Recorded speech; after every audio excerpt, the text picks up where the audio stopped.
Come on! I don't care if you're limping catch-up. To the old people. It is an amazing fact that the elderly just don't realise how little time they may have left.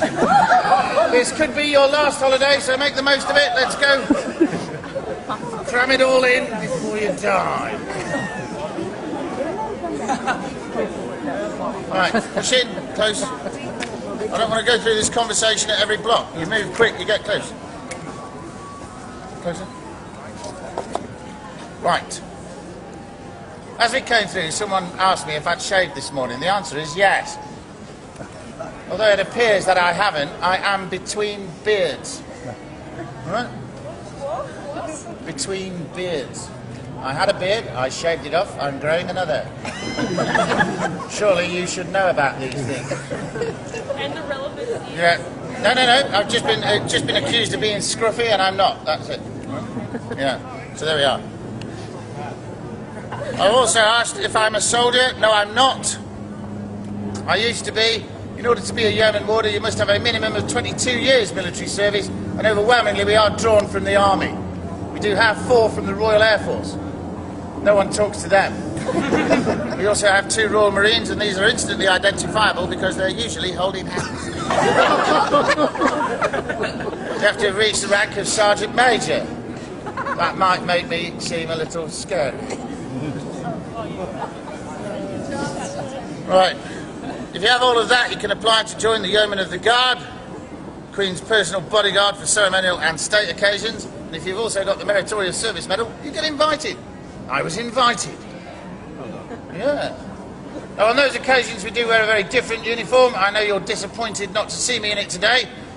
That is the Tudor bonnet, white ruff, scarlet and gold tunic with red breeches and tights. We only ever wear that in the presence of Her Majesty because she likes it. 35 yeoman warders are selected from the yeoman body to come and live and work here in the tower. This is our casual day-to-day wear. It is known as blue undress and is modelled on a Tudor tunic. It's made to be worn under a suit of armour. It's not a frock. These things are for the leg plates, all right? You want men in skirts? Scotland. Although, you can get that kind of action in Soho. And I'm sure the Royal Marines will be happy to tell you where. Yeah. Right. Now that I've got your questions out of the way, we can carry on talking about what we're supposed to. You're now standing in a killing ground. Yeah, sadly no longer operational. As an attacking army, you'd have lost dozens, possibly hundreds of men trying to get through that festering bog of a moat, wrestling with the polar bears and trying to climb the walls. And all the time you're doing that, there are people trying to kill you. It is unlikely that you would have got this far, but if you did, unlucky. You might not have noticed this yet, but behind you there is another wall. The inner defensive wall dates from the 1220s, has 13 defensive towers and a 50-foot curtain. There was only one way through, that archway. And as you can see, it is defended by a 2.5-ton oak and steel portcullis. And beyond it, those gates weigh a further 3 tons. 5.5 tons of oak and steel that you're going to have to hack through with your poxy little swords and axes, and that will take time. Time is a luxury you rarely have in battle, and the defenders will now be hurling vicious verbal abuse at you.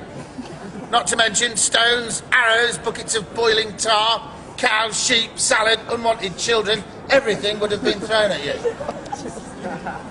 It's not a healthy place to stand. In fact, you couldn't stand here. Up until the year 1275, this was the River Thames. You'd be drowning now. The lower left of the archway, you'll see there's a mooring loop for a boat that hasn't been used in 700 years, but bizarrely gets painted every 10. When the outer wall was built, it was a tremendous feat of military engineering. Yay!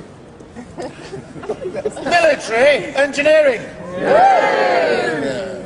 The river had to be pushed back. This roadway was raised about 6.5 metres, 20 feet to the height you're on today. This became the river entrance. Now this is the world infamous Traitor's Gate, which is not its original name. Originally, and obviously, it was known as the Watergate, for the simple reason that boats and barges would come in here and deliver stores and provisions. Because of that, it quickly became known as the Traders' Gate, like the tradesman's entrance, yeah? But in the 16th century, there was something of a human traffic, and that was largely one way. A lot of these people were prisoners, many accused of treason, and the watermen slid the name to Traitors' Gate. Now, I will point out that the tower was not built as a prison, it was built as a palace and fortress and designed to keep people out. It was used to keep people in, and we have some famous traitors come through here. You might well have heard of some of them: Queen Anne Boleyn, Henry VIII's second wife, Queen Catherine Howard, Henry VIII's fifth wife, and these are Tudors. Tudors bore me stiff. I don't like talking about them, but I've got to, so I'll talk about those two floozies later when I show you where they were killed and where they lie to this day. Mel Gibson.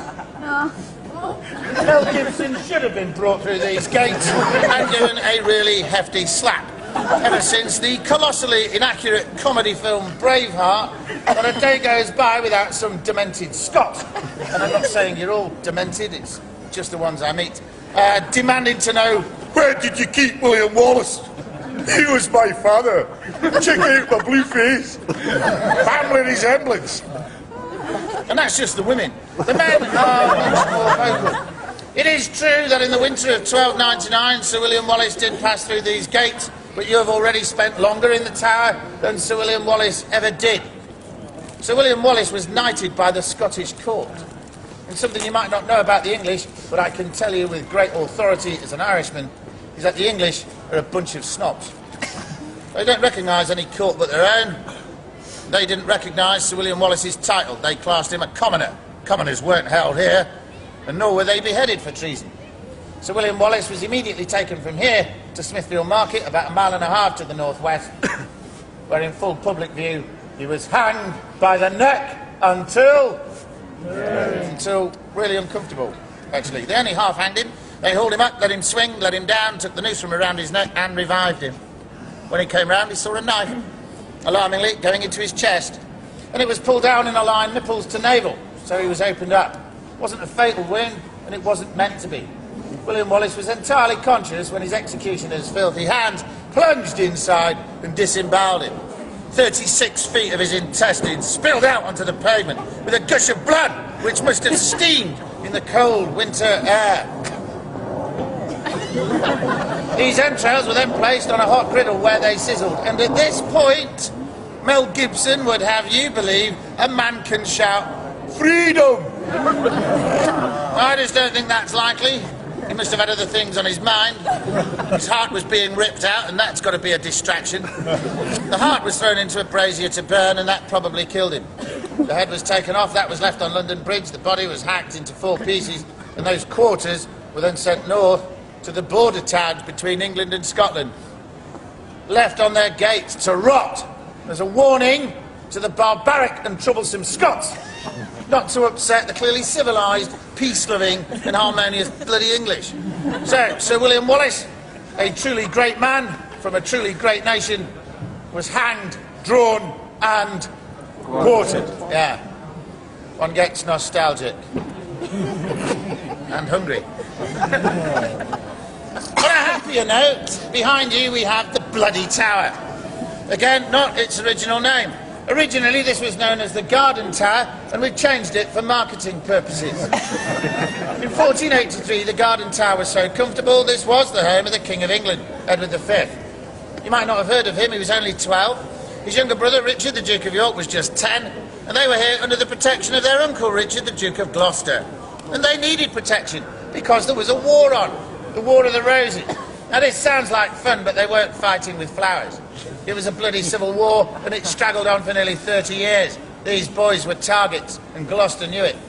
He took his protection duties so seriously that he had Parliament declare his nephews bastards. They couldn't keep the crown, and he took it. He became King Richard III. He was now the target. His nephews continued to play safely in these grounds long after his coronation. All of that's fact, documented and unargued. It is also a fact, possibly a sad one, that these lads disappeared. Nobody knows when, why or how, but Shakespeare tells us that one night in 1483 they fell asleep up there and never woke up. During the night, They were smothered to death with their own pillows. Stabbed with a dagger, for good measure. Now I'd like you children, especially you young children, to think about that at bedtime. Your mummies and daddies are going to tell you that that was a long time ago, and that's true. They're going to tell you there are no more bad men. That's a lie. There are bad men. There are very, very bad men. They're not always out there, though. Sometimes they're under your bed. Wardrobe. They wait for you to go to sleep, and that's when they strike. Sweet dreams, kids. Really don't like children. Their disappearance was a mystery for nearly 200 years. In 1674, workmen on the south side of the White Tower removed a stone stairwell. Under that stairwell there was a box, and inside this box were the dusty remains of 2 children. The experts at the time declared them to be the bones of the princes, and Charles II commanded that they should be laid to rest in Westminster Abbey, in Innocents' Corner, which he'd named in their honour. Who killed them? Don't know. Shakespeare would have you believe it was Uncle Richard, but let us not forget that Shakespeare was writing to amuse a redhead, and you never upset a redhead. She was Elizabeth I. Her grandfather was Henry Tudor. He defeated Richard at the Battle of Bosworth in 1485. He had no real claim to the throne, but he took the crown from Richard's dead head and placed it upon his own. He declared himself king. He could not have done that if these lads had been alive. And it's entirely possible that Henry Tudor had those boys murdered. You see, Shakespeare couldn't write that. History is nearly always written by the people who win. This explains all the empty pages in French history books. We do know that what Shakespeare referred to as the Tower of Blood, Elizabeth I chose to name the Bloody Tower. The gateway to the inner ward, and we're about to charge through it. Charge is a military term. It means to move rapidly, to engage in eager combat with an enemy.